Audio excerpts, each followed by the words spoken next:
Game week 34 might be one for the history books with the amount of injuries that occurred, but let's have an early look at how my team is looking at for game week 35. But before we get started, you guys should know the drill by now. Make sure you guys leave a like on this video and subscribe to the channel, because I almost feel like this week might be one for the history books. Injuries galore, but I'll be honest, I'm actually relatively happy with how my week went. I know a lot of people obviously played the free hit this week, mixed, let's say, verdicts on how that went. I'm going to discuss how I did, and then obviously we're going to have a look at my early transfer plans for game week 35. But let's start by talking about this. Another big green arrow for myself, 124k-ish around the world. Top 100k is on. Like I said before, top 100k is on. Like I keep saying, game week 26 has around 600k. If at that point you guys said game week 34 there's going to be a chance to get top 100k, I would have said no chance. But now, listen, it is a reality. We are within touching distance, and there's only a couple of weeks to achieve it now. But remember, guys, I still have my triple captain left, which we'll discuss. But anyway, let's start with how my team done in game week 34. Starting off with David Raya. Guys, we always say David Raya is either a 2-pointer or a 6-pointer. He got 10 points. Now, I don't think I've owned David Raya at all this season. I might have owned him for a couple weeks, but he's someone that, listen, I just wanted him for a free hit. I wasn't even 100% sold on this Arsenal, let's say, clean sheet against Newcastle, considering how Arsenal performed in recent weeks. But I still went there, and luckily for me, Raya performed with obviously a couple saves, a couple bonus, 10-pointer. I'm not gonna complain. Pedro Porro, 9-pointer, and I think he actually might be getting 8 points. I think he might have lost DEFCON, but not DEFCON, sorry, a bonus point, but I'm not 100% sure, because I'm literally uploading this straight after the United game.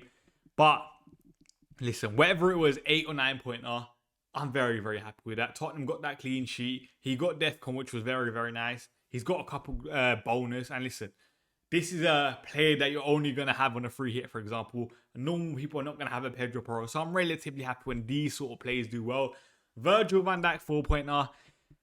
Listen, I had a feeling Liverpool were going to concede. And to be honest, I think the scoreline, let's say, flattered how good their defense really was, because their defense was not good. Woodman, I think his name is, made a couple really, really good saves in the game, surprisingly, considering his third choice keeper. Obviously, you could argue the goal was a bit, let's say, dubious with how that goal was given. Woodman on the floor, Munoz still taking the shot. It is what it is, but 4-pointer, he got DEFCON. You take it. Gabriel, like I said, with the Arsenal defense, it was not a defense that was, let's say, I was completely sold on for this free hit, but I still went there just because we know how good Gabriel is, and he delivered. And then Aiden Heaven. Now, why is Aiden Heaven in my team, you may ask? I actually had Matheus Cunha in my free hit, but obviously Matheus Cunha didn't play today. We knew there was rumours going into this weekend that Matheus Cunha was potentially a doubt, and I still went there. And to be honest, one of the main reasons I went there was because obviously Manchester United was playing on a Monday, and I thought, you know what, there's probably enough recovery time for Cunha to, let's say, be back. Of course, the news that we were getting today was that he was potentially out, potentially not. It was touch and go. I expected to be back for the Liverpool game, but for this game, he was obviously out. Aiden Heaven was on a clean sheet until the 87th minute. And then obviously Manchester United conceded. Brilliant goal by Jensen, by the way. And to be honest, I say, listen, I'm not going to say United deserved a clean sheet because they clearly did. And this is me saying as the non-Thiago owner, wow. Thiago probably had 3 or 4 big chances in the game. And obviously I'm watching the game with an FPL head on. As soon as Thiago was having those chances, I was like, oh my days, I am getting very, very lucky. Because Thiago, I think around my rank was around 47%. If you didn't play your free hit, you probably have Thiago. Some of you that did play your free hit have Thiago. So I was like, oh my days, I'm getting very, very lucky. And luckily, to be honest, Thiago blanked. So I'm going to be happy that he blanked rather than me being angry that Manchester United and Aiden Heaven lost their clean sheet. I'm going to take it. I'm going to take it. And like I said before, by the way, regarding my bench, because you guys can see I had Aiden Heaven, I had Akapong, I had Mark Gui. I had literally 0 million in this bank for this draft. Of course, some people's team value might be better. Some people's might be worse. But my team value is obviously not the best, which is why I had Heaven, Akapong, Mark Gui on the bench. Hopefully that answers that before people are like, oh, why did you have Aiden Heaven first on your bench? I had to make the sacrifices to get the starting 11 I wanted. But anyway, that's how the defense done. Let's have a look at the midfield. And then the midfield, let's start from left to right, because it seems like most of my team's just wearing red. Gakpo, blanks. He got a 2-pointer, but the only positive was that we got his minutes predictions right. He got the full game. Obviously, didn't help that obviously Mo Salah, who's also in my team, got injured. Then obviously Liverpool made a couple changes. Alexander Isak went off. It made Cody Gakpo's minutes look even better kind of thing, which we kind of did expect, but he didn't do much. Bruno Fernandes, 10-pointer. Obviously lost that clean sheet late on, so he lost 2 points as my captain. But overall, he got 10 points. He obviously got an assist. I feel like even with the assist, he could have taken a shot. But obviously, Bruno Fernandes is very, very hungry with the assist record. He was close to DEFCON. I think he ended up on 9, I think it was. It's not bad, but I don't know. Especially how open I felt like the first half was for Manchester United Brentford. I thought there was probably a chance that Bruno Fernandes could have done more. And also, maybe, listen, I don't blame Bruno Fernandes for this, but he clearly wants the assist record. There was a couple of times where maybe Bruno was, let's say, forcing it a bit with his passes. But listen, he got 1 assist. I'll take it for now. Salah, like I said, very, very disappointing that he got injured. Hopefully, he's back before the end of the season. You don't want him to end his Liverpool career like that, but let's see how he recovers. And listen, this is going to be the last time we probably own Mo Salah in FPL. What a guy he's been over the years, especially last year. One of the best seasons we've ever seen from an FPL player. Listen, the king of FPL. That's what I call Mo Salah, the king of FPL. Let's see if he's back again. But if not, what a ride it has been. But when I say what a ride it has been, Morgan Gibbs White, what a man you are. Because on that Friday night, I was watching the Forest Sunderland game. And this is one of the main reasons why I wanted Gibbs White in my team. Because I wanted something to look forward to on that Friday night.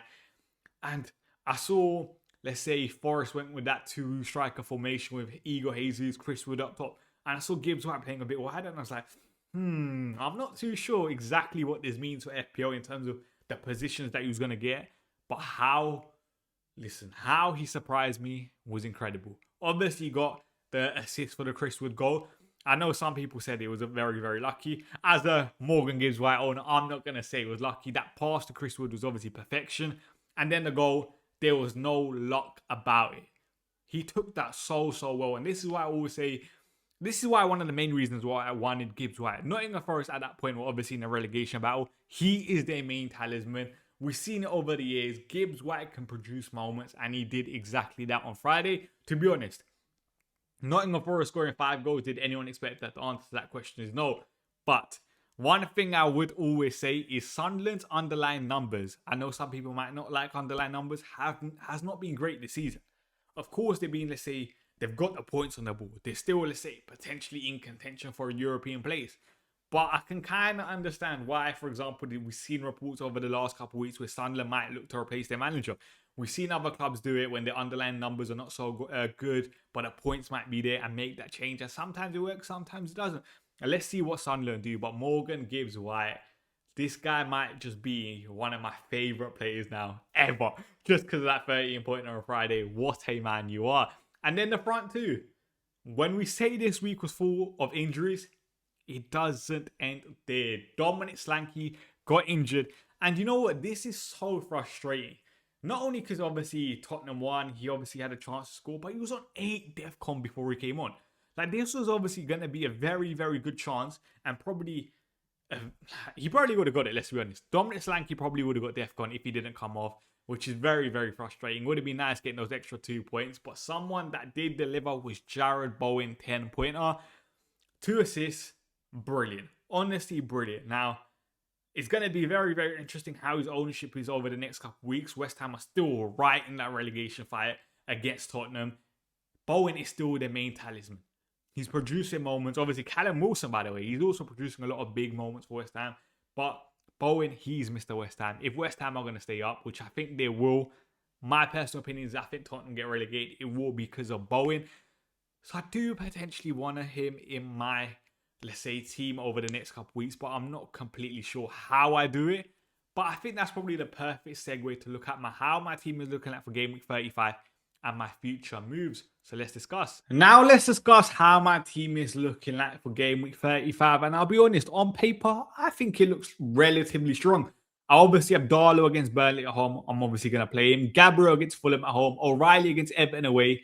Hill against Crystal Palace at home. Palmer against Forest at home. Bruno against Liverpool at home, Tavernier against Crystal Palace at home, Semenyo against Everton, Haaland against Everton, João Pedro against Forest, and DCL against Burnley at home. But there are, let's say, a couple potential moves I'm thinking of. But let's discuss how, let's say, my goal is over the next couple weeks to handle this, let's say, potential blanks and doubles.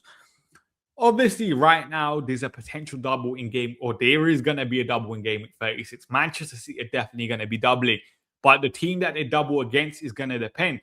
So if guys have missed it, Manchester City want the Bournemouth game that they have in 37 to be put into the 36 fixture, which means then Manchester City will play Crystal Palace in game week 37. Whether the Premier League agree with it, I'm not too sure. That's another conversation. But personally, I would love it. Because I already have triple Bournemouth with Senesi, Tavernier, Hill. That's obviously going to be great. That then leaves me with an extra week just to think about the, let's say, I was going to say triple Palace that I want for the potential double, but I'm not even too, let's say, 100% sure on that. Because obviously with Palace, with Europe, there's going to be a lot of rotation that we are seeing right now for Glasner. I know people say Glasner doesn't rotate, but he's rotating, especially in the attacking lineup. Maybe defensively, for example, Lacroix, Dean Henderson, if you want him in goal, is probably safer. But that's obviously a bridge that we have to cross. Regarding, let's say, my overall position now. Like I said, I'm about 7/8 points off top 100k. This is very, very achievable now. And now I feel like if I just play FPL normally and not take, let's say, risk, I was going to say not take a risk, but let's say not try go differential for the sake of going differential, I think I can still get top 100k. But there are a couple things I have on my mind. Let's just say, hypothetical situation, Tavernier does not double, or Bournemouth don't double in game week 36. There's a certain Leeds midfielder who's on fire right now, and that is Okafor. Now, first of all, I know a lot of people are not going to have Okafor. He's performing extremely, extremely well. I think he's got nearly 30 plus points over the last 3 weeks, and he has Burnley at home. That is a very good fixture. That is a very good fixture. Like I always say, Burnley is the fixture to target. It's not bad. It's really, really not bad. And if you guys don't know, I have 3 transfers going into game week 35. So even if I use one here and then for game week 36, I'm going to have 2, let's say Palace or let's say Palace double. I probably do want 2 Palace. I'm not too sure if I want 3, to be honest, just because I think that's going to be very, very hard to get. But minimum 2 Palace I want, and I think I can obviously get that. So Okafor is definitely very, very tempting. But there is something that we also have to discuss. Now, Igor Thiago is getting chances. Even against Manchester United today, the amount of chances he had. And obviously, I know some of you lot are going to look at the score sheet, going to look at, let's say, Sofa score. They're going to see Thiago 0 shots, 0 XG. Do not be fooled. Do not be fooled. This man had chances again today. And let's be honest, Thiago's still in contention for the Golden Boot in the Premier League. I know if you're a Brentford player, you're going to be looking at Thiago trying to feed him to get goals. I'm not too sure if I really want to take Thiago on, to be honest. I'm really not too sure if that's a wise move. But then the question becomes, how do I get to Thiago? And obviously, the simplest way is João Pedro out, who is Nottingham Forest at home, to Thiago, who has West Ham at home. Now, I know Thiago after that has Manchester City, Crystal Palace, Liverpool. But one thing I would say, Thiago is just a big chance magnet right now. And with how much Brentford are going to feed him, I really, really am thinking about making this transfer. The problem is, I'm going to be taking out João Pedro as reasonably high owned, especially after all the people that played their wild card in 32. And if we're looking at fixtures for Chelsea, Nottingham Forest at home, Liverpool away, and then obviously Sunderland away. Do they not play in 37? I think they play Tottenham this week, no? I'm pretty sure they have a Tottenham fixture potentially in game week 37, which obviously has to be rearranged because obviously the FA Cup finals that week. But I'm really, really tempted by that. Just going João Pedro to Thiago. It's not the, let's say, most glamorous of moves. And some people might say João Pedro is the fixture play. But when I'm watching Thiago right now, I feel like I'm going to be silly if I don't get it, especially with him chasing Golden Boot. But anyway, I feel like most of my, let's say, transfer strategy this week obviously depends on the doubles, confirmations. So I don't want to waste too much time on this section. But all I can say is the race for top 100k is on. Also, let me not forget to discuss Victor GYÖKERES. Victor GYÖKERES is definitely very, very tempting. We've obviously Havertz out, Fulham at home, West Ham away, Burnley at home, Crystal Palace away. Listen, I know some people say Manchester City have the title, but it's clearly very, very close. That Burnley at home game is brilliant, especially for game week 37. If I can get GYÖKERES in it, I will be very, very happy. And to be honest, a lot of people probably struggle to get GYÖKERES in, considering, let's say, a Palace double. A lot of the focus will be on getting Palace players. GYÖKERES could be a very, very nice differential. And to be honest, GYÖKERES, listen, I'm not going to say he's been great in recent weeks, but he has been a bit better than what we saw maybe at the start of the season. So that is a tempting buy. How I would get him, I'm probably going to have to downgrade, let's say, a Cole Palmer, for example. I wonder if I can go Cole Palmer to Saka. Actually, no. I can't. I was going to say, can I go Cole Palmer to Saka, then João Pedro to obviously GYÖKERES, but obviously I can't. I did not know Saka was still 9.8 million. I thought we would have been a bit less than that. But anyway, game week 35, that's how my team is currently looking. I could make one transfer. I could make two. I could roll. We will see what happens closer to the deadline and after the confirmations of the double. But if you guys enjoyed this video, make sure you guys leave it a like, subscribe to the channel, and we'll be back soon.